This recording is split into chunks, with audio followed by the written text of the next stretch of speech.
আসেন সরকারকে গালি দিই। সরকারকে আসলে গালি দেওয়া খুব সহজ একটা জিনিস।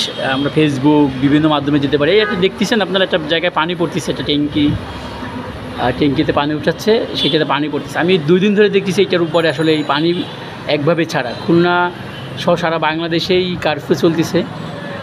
আজকে 5ম দিন, যদি আজকে শিথিল করা হয়েছে, কিন্তু এই রেস্টুরেন্ট, এখানে একটা স্টার কাবাব অ্যান্ড রেস্টুরেন্ট এবং খুলনা গার্ডেন আবাসিক, এইখানটাতে আসলে মনে হয় 4-5 দিন ধরেই এটা বন্ধ।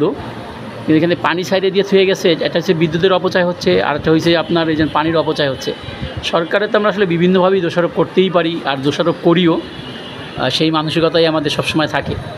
সরকারের গালি দেওয়া খুব সহজ, কিন্তু এই যে দেখেন যে পানির যে অপচয়টা করতেছে, এটা তো সরকার করতেছেন, এটা আপনি করতেছি। বিদ্যুতের অপচয় করতেছি, সে কবে সাইডে থেকে গেছে, আজ 4-5 দিন হয়ে গেছে খুব সম্ভবত, কিন্তু এখন পর্যন্ত সেটা বন্ধও করলো না, কেউ আসলো না।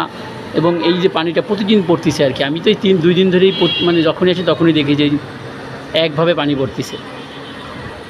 এটা একেবারেই রয়্যালের মোড় থেকেই সামনে একটু।